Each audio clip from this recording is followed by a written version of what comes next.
ఓ బల్లెట ఆ గోడ మీద నుండి పట్టుజారి బకెట్లో నీళ్ళల్లో పడిపోయిందట. ఆ బకెట్లో నీళ్లు సగం వరకే ఉన్నాయట. ఈ బల్లి ఆ బకెట్ నీళ్ళలో పడిపోయిన తర్వాత నీళ్ళలో నుంచి బయటకు రావడానికి శతవిధాల ప్రయత్నం చేస్తుంది.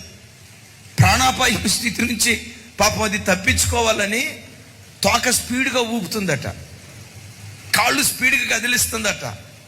ఎట్లాగైనా బయటకు రావాలని తోక స్పీడ్గా కాళ్ళు స్పీడ్గా కదిలించడం. గోడల మీద ఉన్న కొన్ని బల్లులు చూసి ఈ బల్లిని చూసి అనుకుంటాయి అంట, ఏమనుకుంటాయో తెలుసా? నీళ్ళల్లో పడిన తర్వాత ఈ బల్లి భలే ఎంజాయ్ చేస్తుంది, జలకాలు ఆడుతుంది, ఈత కొడుతుంది, అబ్బబ్బా ఎంత ఎంజాయ్ చేస్తుందో చూడండి అని ఒక బల్లితో ఇంకో బల్లి మాట్లాడుకుంటుందట.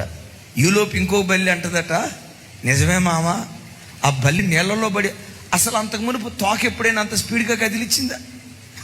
అంతకు మునుపు ఎప్పుడైనా కాళ్ళు అంత స్పీడ్గా కదిలిచ్చిందా?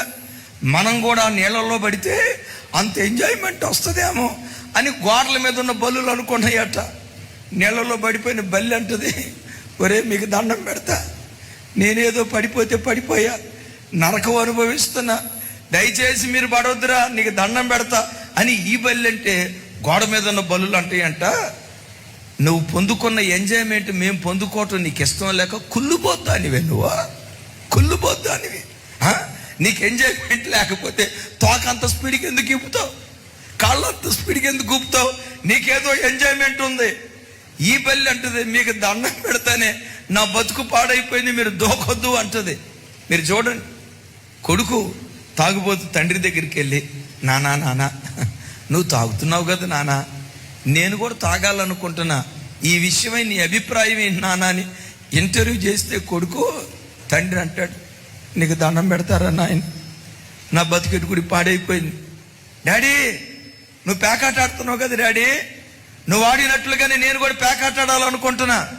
డాడీ నువ్వు కళ్ళు షాప్కి వెళ్ళినట్లుగానే నేను కళ్ళు షాప్కి వెళ్ళాలనుకుంటున్నా, వెళ్ళమంటావా? నువ్వు వెళ్ళినట్లుగానే సాని కొంపలకు నేను వెళ్ళాలనుకుంటున్నా, వెళ్ళమంటావా అని ఒకవేళ కన్న కొడుకే కన్న తండ్రిని అడిగితే ఆ తండ్రి ఏమంటాడు తెలుసా? కాళ్ళు పట్టుకొని, ఒరే నాన్నా, నా బ్రతికెడు తిరిగి నాశనం అయిపోయిందిరా, నీ బ్రతుకు నాశనం చేసుకోవద్దురా. ఆ త్రాగుడులో సంతోషం ఉందని, సినిమాలో సంతోషం ఉందని భ్రమపడి నేను వెళ్ళా, వాటిలో సంతోషం లేదు. దైవజనమా, మానవాళికి నిజమైన సంతోషాన్ని పుట్టించే ఏకైక సంతోషపు ఔషధం ఈ రాత్రి నేను ప్రకటించే నజరేయుడైన యేసు క్రీస్తు ప్రభువారు.